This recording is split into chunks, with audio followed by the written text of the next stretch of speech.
Don Rickles, born Donald J. Rickles in 1926 in Queens, New York, grew up in a working-class household where humor quickly became part of how he understood the world.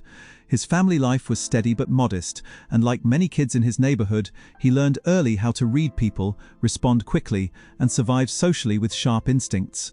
Those instincts later became the foundation of his comedy. As a young man, he briefly pursued formal acting training, hoping for a traditional career in theater or film. But life had other plans. After serving in the US Navy during World War II, Rickles returned home with a clearer sense of direction, even if he didn't yet know exactly where it would lead. He tried acting, but it was in small club appearances that his natural humor began to stand out. What audiences responded to most wasn't scripted jokes, it was his fast, spontaneous reactions and playful teasing. That discovery quietly redirected his entire future. Finding his path in comedy, Rickles didn't begin his career as a comedian with a clear strategy. Instead, he discovered his voice almost accidentally while performing in nightclubs. At first, he attempted traditional comedy routines, but he noticed something important. The audience reacted more strongly when he interacted directly with them. Instead of avoiding crowd reactions, he leaned into them, transforming spontaneous comments into humor. This approach eventually became his signature style. Unlike polished joke-tellers, Rickles thrived on unpredictability. His humor came from timing, observation, and fearless engagement with whoever was in the room. Over time, he developed what became known as insult comedy, though it was always understood by audiences as playful rather than cruel. His ability to make people laugh while joking about them created a unique connection. He wasn't distant from the audience, he was in conversation with them. This raw, unfiltered style helped him stand out in a crowded comedy scene and slowly built his reputation, rise to fame and Hollywood recognition. As Rickles refined his comedic identity, word spread quickly about his electrifying stage presence. Nightclubs turned into packed venues, and soon Hollywood began paying attention. His breakthrough came when high-profile celebrities started attending his shows, including major figures like Frank Sinatra. Instead of being intimidated by fame, Rickles treated everyone the same on stage, using humor that was sharp but never genuinely malicious. This boldness impressed Sinatra, who became one of his strongest supporters and helped introduce him to wider Hollywood circles. That connection opened doors to television appearances, especially on major talk shows where his unpredictable humor made him a standout guest. Audiences loved the contrast between his tough-talking style and his obvious charm. He quickly became a regular presence on television, and his reputation as Mr. Warmth began to grow. The nickname reflected the truth behind the act. Beneath the insults was a performer who genuinely enjoyed making people laugh and feel included in the joke. Film, television, and expanding his career. Rickles didn't limit himself to stand-up comedy. As his fame grew, he expanded into acting, taking roles in both dramatic and comedic films.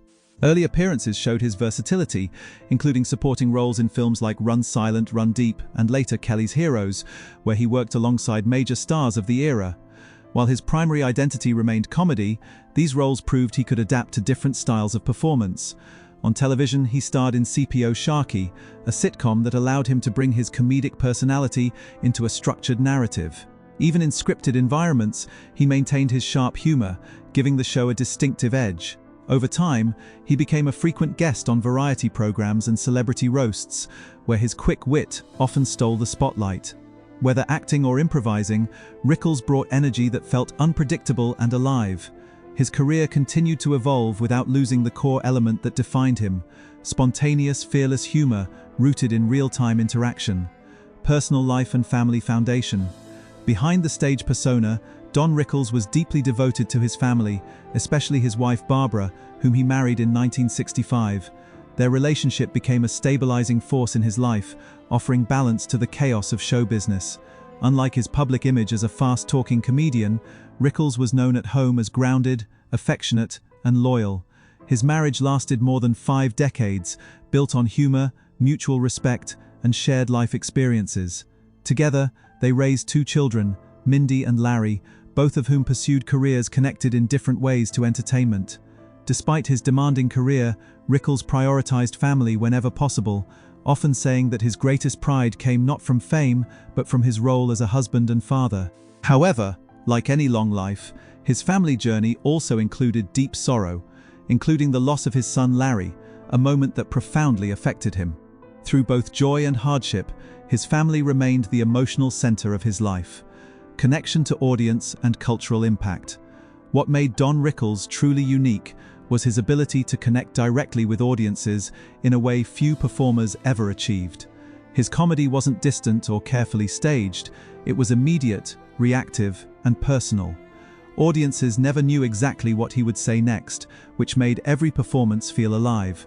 Over time, he built a reputation not just as a comedian, but as an entertainer who could break down barriers between performer and audience. His appearances on shows like The Tonight Show and celebrity roast specials cemented his cultural status. Even when he insulted people on stage, it was understood as part of a shared experience, rather than genuine hostility. That balance between edge and affection became his trademark. In later years, his voice acting role as Mr. Potato Head in Toy Story introduced him to a new generation, proving his humor could translate across time and format. His legacy grew not only through laughter, but through adaptability and lasting cultural relevance. Later years and enduring legacy. In his later years, Rickles remained active in entertainment, continuing to perform and make public appearances well into his 80s. Unlike many performers who slow down significantly with age, he retained his sharp timing and comedic instinct almost unchanged. His continued presence in comedy clubs, interviews, and voice work showed his deep love for performing. Even as entertainment trends shifted, Rickles remained committed to his original style, trusting that authenticity would always connect with audiences. His life represented an entire era of comedy that valued spontaneity, courage, and direct engagement. When he passed away in 2017 at the age of 90, the entertainment world responded with widespread tributes. Fellow comedians, actors, and fans recognized that a foundational figure in modern comedy had left behind a legacy that shaped generations. His influence can still be seen in today's performers who embrace crowd interaction and improvisational humor. Final years, passing, and lasting memory.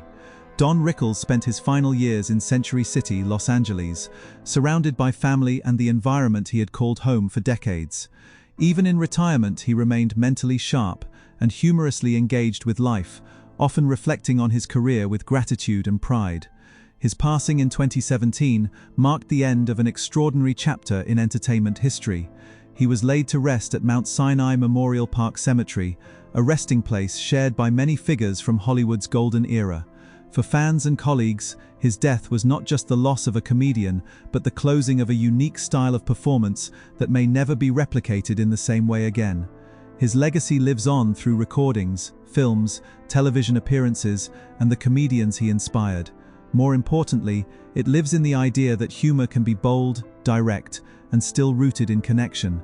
Don Rickles left behind more than jokes. He left behind a way of understanding comedy as shared human interaction.